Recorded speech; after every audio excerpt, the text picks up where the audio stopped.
You hear that? It's amazing. Hi, I'm Christine Gallary, Food Editor-at-Large here at Kitchn. Gong hei fa choi.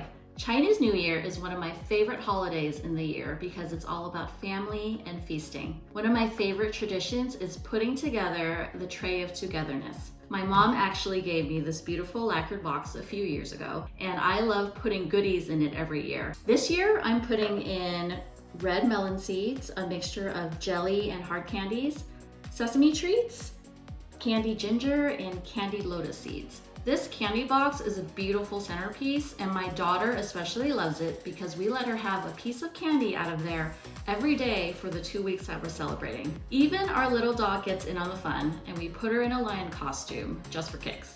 The second tradition I love is the Chinese New Year dinner on the eve of New Year's, where all the family comes together and we have a multi-course feast full of good luck foods. Today, I'm going to show you 2 of those recipes so that you can usher in the Year of the Tiger yourself. The first dish is a Lucky Noodle Stir-Fry. That's a recipe from my mom. Noodles symbolize long life in the Chinese culture, so it's often eaten in place of rice at the Lunar New Year dinner. Today, our noodles are going to be stir-fried with lots of veggies and barbecue pork, and it's a kid and adult favorite. Here we have some onion and garlic, bell pepper, carrots, bean sprouts, yellow chives, which are a very traditional Chinese ingredient, and our egg noodles. Like most stir fries, this comes together lickety-split once you turn on the stove. So you want to make sure you have everything prepped first. The last thing to prep is the Chinese barbecue pork, which is also known as char siu. Unlike the name says, it's actually not barbecued, but it's roasted, and it's a boneless cut of pork that's roasted and glazed in a delicious sweet sauce. The first thing you want to do is to cook the egg noodles, which I've already done and drained. Put them in a bowl and then use this really cool tip that my mom taught me, which is to drizzle some soy sauce and some sesame seed oil right on top. When you season the noodles now, it both gives it a lot of flavor, gives you a chance to toss it before it's in the pan, and it keeps them from sticking together. I like using chopsticks because it really helps you toss, and it's just kind of part of my Chinese heritage here. Once your noodles are ready, you are ready to start cooking. I've already put my veggies and my pork over there. I'm just gonna bring my noodles over so that we can get to the wok. First up, we're going to stir fry the noodles in just a little bit of oil. Get a nice sizzle. And this is just to warm them through because they're already cooked and they're warm. So this just goes in for a minute or 2. I like cooking noodles in my wok.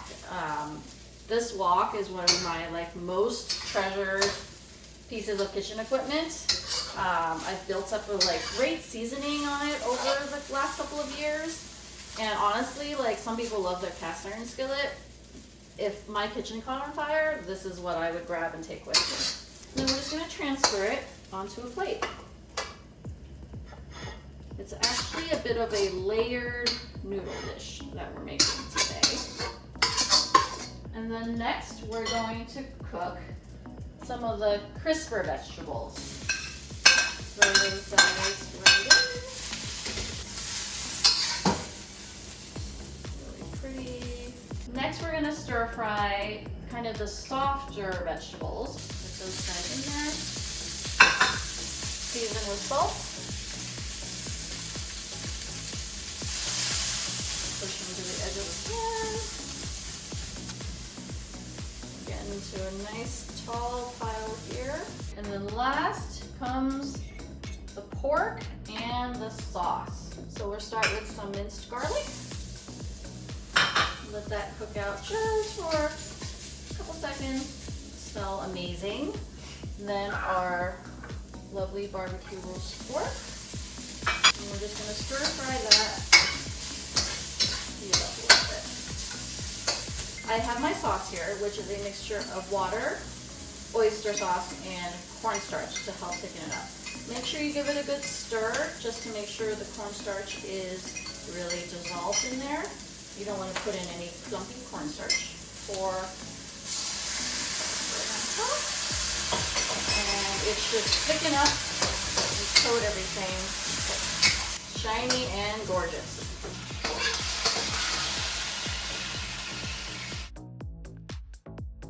So here's our Lucky Noodle Stir-Fry, and it smells amazing, so I think I'm gonna have to take a taste. I think Mom would be proud of me for this one. Now that we're done with this noodle stir-fry dish, we're gonna move on to something really exciting: steamed sizzling fish. Steamed fish is something my grandmother would make multiple times a week, usually steamed with some black beans on top. Whole fish are very important in Chinese culture, and we serve it usually from head to tail to symbolize abundance and prosperity. I never steamed whole fish at home much until I worked on a cookbook a few years ago for the Mr. Ju's restaurant. It was there that Chef Brandon Ju taught me this recipe for steamed sizzling fish, which I really love. Today we have a beautiful black bass here. It's quite a small one, about 1.5 pounds. You want to make sure that it'll fit nicely in the plate that you'll be steaming in. Next, you want to actually help it to evenly cook, and we can do that by making some slits into the flesh right here. You want to go down just kind of, not all the way to the bone, but enough to kind of open it up. If you can make 8 slits in here, because 8 is a lucky number in Chinese culture. You can add an extra boost of flavor by inserting things like orange peel, sliced ginger, and scallions right into the slits. Another option is to add some of the soaked fermented black beans that we have here. This is a very traditional ingredient in Chinese cooking, especially with steamed fish. And there we go. Fish is now ready for the steamer. Go ahead and put the fish into the steamer. I'm using a bamboo one here set on top of my wok. I love how versatile my wok is. And we are going to steam the fish until it's just opaque and cooked through, which will be about 10 to 15 minutes. So while the fish is steaming, we're going to prepare the ingredients that will go on top after it's all done. You want to start by heating up some high heat oil. I'm using peanut oil here, in a little frying pan or a saucepan, just over low heat. We're just starting to warm the oil, but we don't want it to get too hot right now.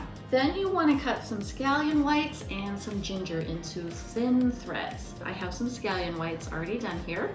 And then for the ginger, I picked up this really cool trick from the cooks at Mr. Ju's when I was working on the cookbook. They told me that if you peel the ginger and then thinly slice it, like I have here, you can shingle the slices kind of on top of each other, overlapping slightly. You can cut really thin threads, just cut by moving your knife along as you go.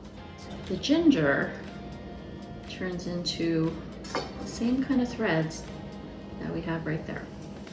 So our fish is ready, and we are going to finish it off. First off, you want to turn up the heat on your oil.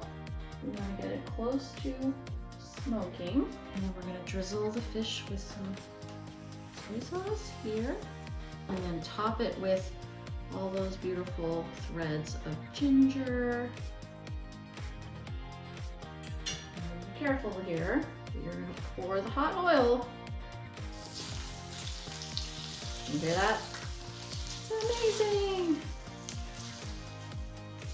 So what that oil does is it wilts all those aromatics that you just put on top and gets all their flavors out.